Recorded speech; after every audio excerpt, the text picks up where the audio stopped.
Welcome back to the channel and to another WNBA video. We got a 4-game slate to dive into today for Sunday, August 18th. We're going to break down and analyze each of those games. We'll talk about which way that I'm leaning as far as the points and the spread. We'll also talk about any player props that I have found for these games that I like, and then any plays that I put in officially myself, I will list down below in that pinned comment. So make sure you check back in. That way you can see if you'd like to ride along with me. And before we dive into these games, let's recap our picks from yesterday, what we took, how that ended up going down. It was another rough day, man. Had the Lynx and the Mystics. First half, under 80 points. Put a half unit on it.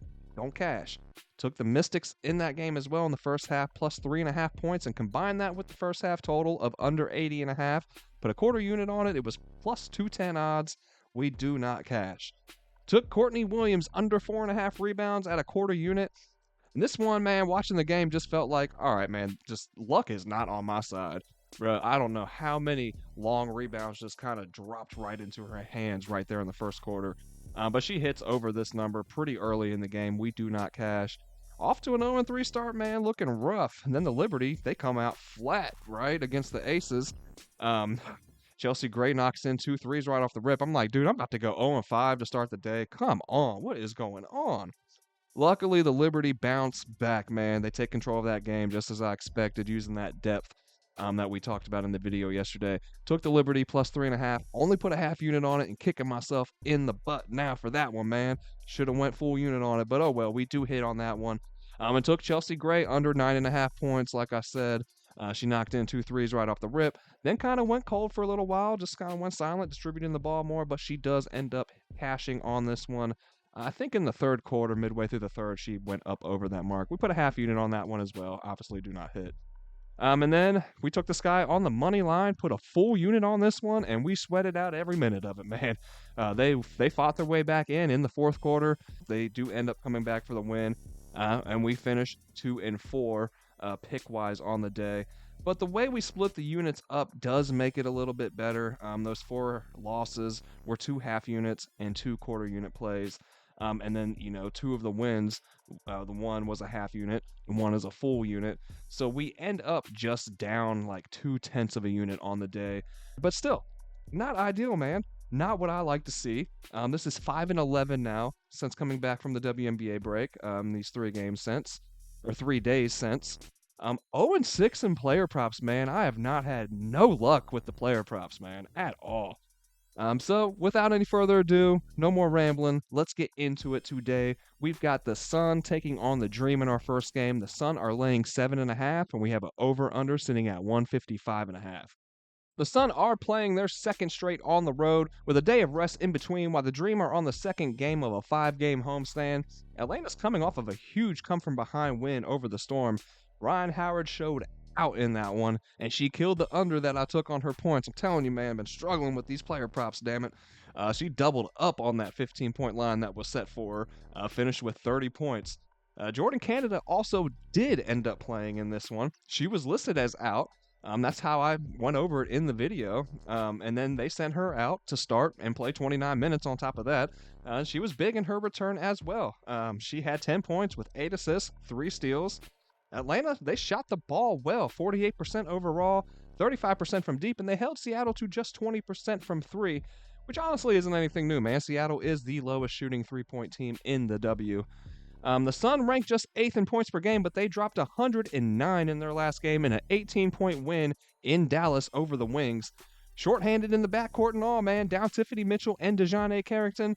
Didn't matter. The Sun still shot a scorching 55% from deep and 58% overall over this awful Dallas defense. They kind of got smoked on the glass, too. Out-rebounded by the Wings 36-26, but honestly, I think that might just be because they really weren't missing that many shots. The Dream aren't nearly as much of a liability on the defensive end as Dallas, though, and I also wouldn't expect to see Connecticut shoot that well back-to-back. You got to think we see some regression in that respect. Man, but I was high on the Mabry trade from their angle, and this is why. It didn't make sense, though, for me in the short term for Chicago, but this gives Connecticut another player with a scoring mentality that can knock them in from deep. And I feel like she meshes well with this team style of play in general. She's just gritty, and man, I'll keep saying it. She's not this elite defender by any means, right? But she's an annoying defender. She's going to get in your space, disrupt your flow and your rhythm, and she's going to do so by towing the line and making the refs to decide, when she's crossed that line. Ariel Powers is listed as out for Atlanta in this one. Tiffany Mitchell of the Sun is listed as out as well, with DeJounte Carrington of the Connecticut Sun listed as a game time decision. Both these teams on the season have shot the three at a low rate. They're ranking in the bottom three of the league in attempts. Mabry will up those numbers slightly for Connecticut, though. She does love that outside shot. And playing for the Sun, especially with Carrington and Mitchell in the lineup when they return, that should free her up from the ball handling duties that she had with Chicago and allow her to look for her shot more frequently. These two have met 3 times on the year already, with the Sun winning 2 of the 3. In the latest meeting between the two in early July, the Dream did come into Connecticut and beat a fully healthy Sun team without Ryan Howard, however, in late June, and they did so as 10-point dogs. The Sun are 9-3 on the road this year, but just 6-6 to the number, while the Dream are just 4-8 at home, both straight up and to the number. Even still, I see a slight letdown for the Sun as they face a better defense in Atlanta than they saw with Dallas, and we can't expect them to go for over 50% both from deep and overall again, right? You could also argue, though, that the Dream are in a potential letdown spot as well, overcoming a double-digit deficit to defeat a solid Seattle squad. So, I don't know, man. I'm going to lean Atlanta here, but I'm not sure I can get there with it just yet. The Sun are the better team here, far superior on the defensive end, and Mabry adds a piece of versatility to this offense that I feel like was missing before, but I'm not sure I can get behind that many points on the road against an Atlanta team that looked really solid, playing with a almost fully healthy rotation for the first time in what feels like, I don't know, all season. Connecticut has only covered this number here on the road 42% of the time, while the Dream have only covered this line at home at a 33% rate. So probably just something I stay away from personally. And then for the total, both teams are hitting at a 50-50 rate in their last 10 as far as this number is concerned. And we're looking at the Sun on the road and the Dream at home over the year. They are both hitting over this number at just 58%, so nothing too convincing there, right? And then head-to-head, they've hit under this number all 3 times on the year. So I'll lean under slightly, but again, this is probably not one that I'll end up playing myself. I'll keep saying it, man. Anytime that we see those numbers hit into the mid-150s and lower, an under is just going to be a huge sweat, right? And then betting, it's supposed to be fun, you know? And it ain't nothing fun about hoping 2 teams score in the 70s or lower, right?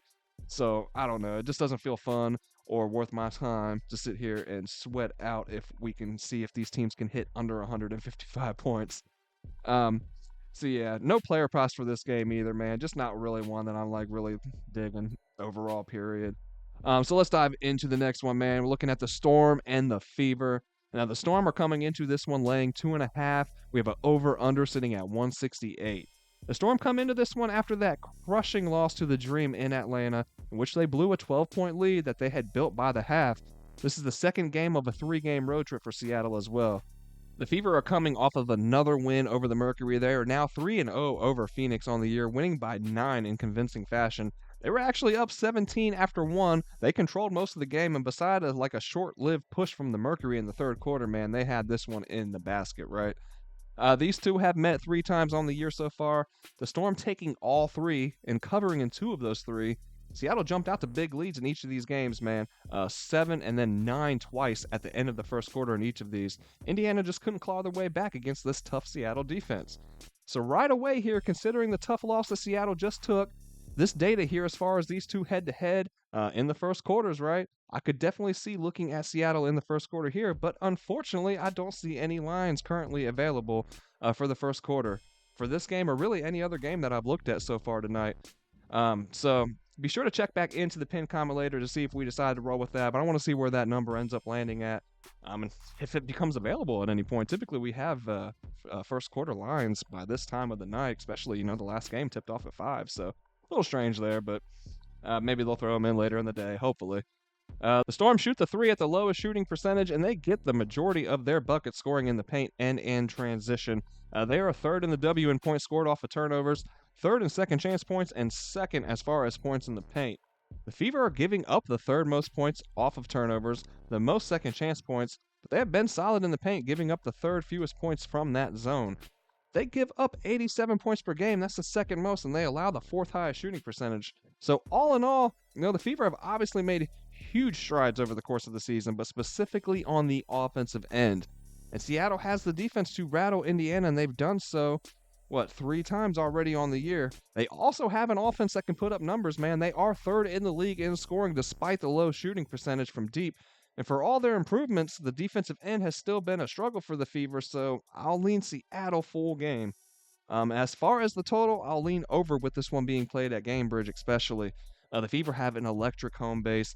They're playing in front of sellouts nightly, and that not only puts an extra pep in their step, but their opponents, I believe, as well, man. A lot of these WNBA teams, they play in smaller stadiums as it is, so playing in a packed, sold-out arena that is shared with the NBA's Pacers, it's a different story, and these are the best of the best, right? They live for this kind of a stage. So you combine that energy, man, with this Fever's poor defense, and we have a recipe for an over, in my opinion. The Storm are hitting over this number, specifically, that has been set for this game. They're hitting over this number only 42% of their away games on the year, so that could make me shy away here, right? But you got to figure they can get some points up on this Fever team, that they'll have the extra motivation coming in off of a disappointing loss. And if we look at the Fever at home on the year, they've hit over this number 83% of the time. Player props I'm going to be looking at in this one, they involve rebounds. Looking at Alyssa Smith and her rebounds over 8.5. We can get this at -102 right now. And in her last 10, she's hit this at a 70% rate. We can see this down below here. But what I like most, head-to-head, she is hitting at a 100% rate against the Seattle Storm. That's 3 times this year and then twice last year, and just kind of crushing the number, right? Until this last one here, we hit just over that 8.5. But looking good, man. And then if we climb over here to the right, Seattle, their rebounds, man, rebounds allowed, we are sitting at 9th. And like I've said before in these videos, always keep in mind, this is a 12-team league, so 9 is not good. That's not like we're top 10 and we're celebrating, man. 9th is 4th worst in the league. Then the other player prop I'm looking at is Caitlin Clark. Her rebounds under 6.5. Now, the only place I'm seeing this right now is underdog. You can get this at +101 odds, though. I'm not really sure why, man. If we look down here, their last 5, she's hit this 100% of the time. And if we go back, just keep looking further back, the numbers look good. 80% over 10 games, 70% over her last 20. Head-to-head with Seattle, she's hit 2 of the 3 times that they've played so far. And then, 67% on the season, 18 of 27 times that she has hit under this here. What's concerning is what we just talked about with Alyssa Smith. Seattle, they ranked 9th as far as rebounds allowed. But I'll trust the data here from Outlier, and I'll go with Smith on the glass, fading Clark, man. The next game we're looking at is going to be the Los Angeles Sparks and the Las Vegas Aces. The Aces are coming in laying 15.5 in this one with the over-under sitting at 167.5. Both teams come into this one on a back-to-back and fresh off of disappointing losses. Sparks led the Sky for the majority of their game before giving up a 26-12 run in the 4th to lose by 4. Rookie Rakea Jackson had some really impressive moments in this one, though, man, specifically in the 3rd quarter. A few just really nice takes to the rim, a really nice and one at one point as well. She's got a bright future in this league. Vegas lost by 12 to New York, and this is their 2nd loss of the season to the league best Liberty, and it was especially frustrating for them, man, I'm sure, because they jumped out to an early 28-17 lead in the 1st quarter, but then they allowed New York to go on a run and close the gap to just 4 by the end of that period. And then they only put up 8 in the 2nd quarter and went into the half down 6. They played catch-up from there. And against that depth of the Liberty, it was too much to overcome. No new injuries to report as of now. Keep an eye out for Ari McDonald of the Sparks, though. She did miss yesterday's game, and no update on her for this one yet. The Aces remain, however, the far superior team as this one is concerned. We have the 1st-ranked offense in the Aces as far as points scored per game to the Sparks, who are ranked 11th in that regard. Vegas is 2nd in field goal percentage. The Sparks are 10th. Vegas is 4th in 3-pointers made and shooting percentages. LA is just 7th in both of those. Vegas is 4th in rebounds. LA 3rd to last. The Aces are also the most efficient team in the W with the ball as well, giving up the fewest turnovers, while the Sparks give up the 3rd most. So clearly the Aces are the team to back here, but full game with a 15.5-point spread against a Sparks team that has covered these double-digit spreads more often than not. I don't know, man. LA is covering this number 85% of the time over the season. And while the Aces have covered this number in just 16% of the games that they've played so far, as double-digit favorites, the Aces are just 5-9, while as double-digit dogs, the Sparks are 7-3 to the number. So full game, I'm gonna lean LA, but I'd probably look at Vegas here potentially early. in the first quarter. But once again, I'm not seeing any lines for the first quarter in this one either. But that would be probably, if I'm going to look at the aces, I'm looking at them early, first quarter, first half. That 15.5 points, man, they're definitely capable of covering it. We've seen them do it, obviously. But numbers wise, it just, history shows us that the Sparks are much more likely to cover that big of a spread. For a total, though, I'm going to look to the over here. The Sparks have had their struggles, right? But they have hit over 80 points in 7 of their last 10. The two that they did, or, two of those 3 that they didn't hit came against stout defenses in the Liberty and the Storm. And then the other one came against the Mercury, and they put 78 up in that one. So damn near hit 80, right?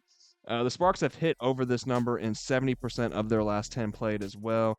The Aces are only 7th in points per game allowed and 1st in points scored, while the Sparks rank 10th in points allowed. So I think the over is probably the way to look here. Also, don't mind taking a look at the Sparks, their team total over 75.5.